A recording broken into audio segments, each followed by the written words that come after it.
হিন্দুরা যেভাবে আমাদের মুসলিম বোনদেরকে প্রেমের ফাঁদে ফেলে সর্বনাশ করছে, সোশ্যাল মিডিয়াতে এই বিষয়ে নানা রকমের পোস্ট দেখা যায়। তাদের এই ষড়যন্ত্রের বিষয়ে বোনদেরকে সতর্ক করতে আমরা কি করতে পারি?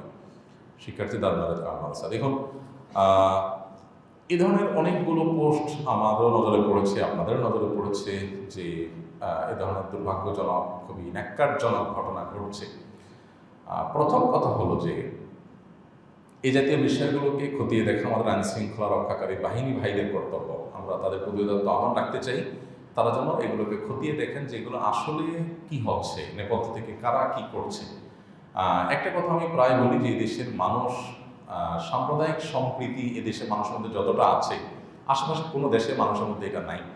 যার কারণে আশেপাশের সব দেশের মানুষরা সাম্প্রদায়িক সম্প্রীতির সবক বাংলাদেশের মানুষ থেকে নেওয়া উচিত। বাংলাদেশের মানুষ যতটা সহনশীল সাম্প্রদায়িক সম্প্রীতির ইস্যুতে, এতটা সহনশীলতা আশপাশের কোনো দেশের মানুষ দেখাতে পারে না নিকট অতীতে। হাঙ্গামা, মারামারি, ধর্মীয় আপনার বাড়াবাড়ি করতে গিয়ে রক্তারক্তি, নিরীহদেরকে খুনাখুনি, সকাল বিকাল তাদেরকে হত্যা, বাংলাদেশে বিচ্ছিন্ন ছোটোখাটো ঘটনা ঘটলেও বড় ধরনের কোনো ঘটনা ঘটে। আর বিচ্ছিন্ন ঘটনা যেগুলো ঘটছে সেগুলো আসলে ধর্মীয় কারণে না হয়, রাজনৈতিক এবং স্বার্থসিদ্ধির কারণ থেকেই বেশিরভাগ ঘটনা ঘটেছে, আমরা সবাই কম বেশি জানি। তো এই ধরনের পরিস্থিতির যারা আমাদের পরিবেশ গোলা করার চেষ্টা করছে, নানা রকমের উস্কানি দিচ্ছে এবং নানা রকমের সম্প্রীতি নষ্ট হওয়ার মতো কাজ করছে, সেগুলো যদি সিরিয়াসলি আমাদের আইনশৃঙ্খলা রক্ষাকারী বাহিনীর কর্তৃপক্ষ, বিভিন্ন এজেন্সি, দায়িত্বশীল ব্যক্তিবর্গ এবং অথরিটি তারা যদি না দেখেন, তাহলে এটা আমাদের কারোর জন্য কল্যাণ বয়ে আনবে না। এগুলোর মধ্যে কোনটা প্রপাগান্ডা সেগুলো বের করে এনে সেগুলোকে যেমন দৃষ্টান্তমূলক শাস্তি দেওয়া উচিত এবং ঘটনাকে আড়াল না করে প্রকৃত ঘটনাকেও বের করে আনা উচিত। এটা তাদের কর্তব্য, তারা যেন পালন করে, সেজন্য উদাত্ত আহ্বান থাকবে। না থাকলে তারা সহ আমরা সহ সবাই ক্ষতিগ্রস্ত হব। তাদের কর্তব্য তারা যেন পালন করেন, সেটি আমরা অবশ্যই জোর দাবি জানাচ্ছি। সেই সাথে আমাদের সমস্ত মুসলমানদের লক্ষ্য রাখতে হবে, বিবাহ বহির্ভূত সম্পর্ককে ইসলাম কি করেছে? হারাম করেছে। কেন হারাম করেছে আমরা সবাই জানি। মানুষ, আল্লাহ তাআলা পৃথিবীতে মানুষকে টিকিয়ে রাখবেন, মানব সভ্যতা টিকে থাকবে বৈবাহিক সম্পর্কের মাধ্যমে। বৈবাহিক সম্পর্কের বাইরে গিয়ে বিবাহ বহির্ভূত সম্পর্ক করে মানুষের জেনারেশন পৃথিবীতে টিকে থাকবে না। প্রমাণ কি? প্রমাণ হলো পৃথিবীর যে সমস্ত দেশে বিবাহ বহির্ভূত সম্পর্ককে অ্যাপ্রিসিয়েট করা হয়, বৈধতা দেওয়া হয়েছে এবং সামাজিকভাবে এটাকে দোষে কিছু মনে করা হয় না, সেখানে বিয়ের বালাই নাই, মানুষ কোনো রকম আপনার মিউচুয়াল আন্ডারস্ট্যান্ডিং মাধ্যমে তার কাজ সেরে নেয়।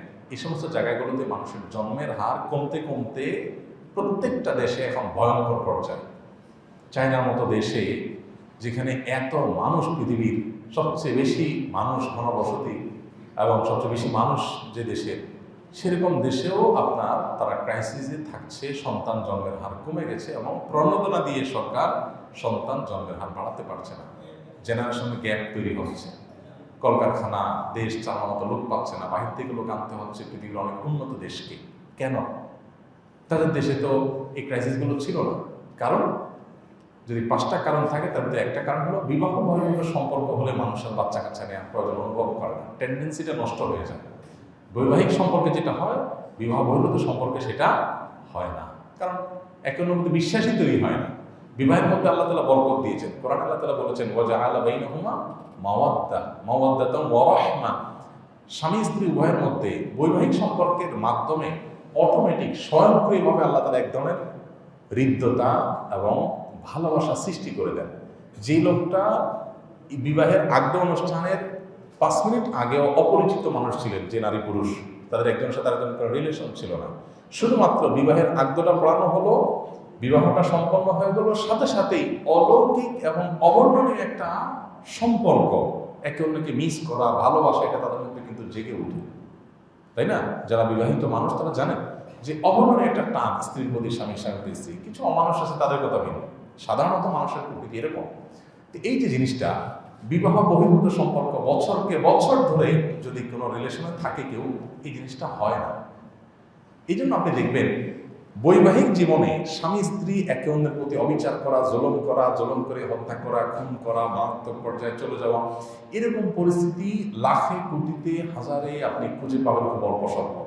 আর তথাকথিত এই প্রেমের সম্পর্ক বিবাহ ছাড়া যেটা করে এটার মাধ্যমে যে রিলেশনগুলো হয়, এই রিলেশনগুলোতে আপনি প্রায় দেখবেন ধোঁকা, প্রতারণা, আজকে ছেঁকা খাইছে, কালকে ছেড়ে দিয়ে চলে গেছে, তলে তলে আরেকজনের সাথে করছে।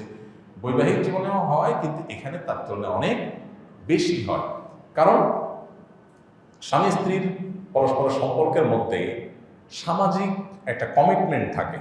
সমাজের মানুষদের উপস্থিতিতে, সাক্ষী আপনার শহীদের উপস্থিতিতে, সবার মধ্যস্থতায়, দ্বিপাক্ষীয় প্রচেষ্টায়, দুইটা ফ্যামিলির বন্ধনের মাধ্যমে এই সম্পর্কটা গড়ে ওঠে। এখানে একটা সামাজিক দায়বদ্ধতা আসে।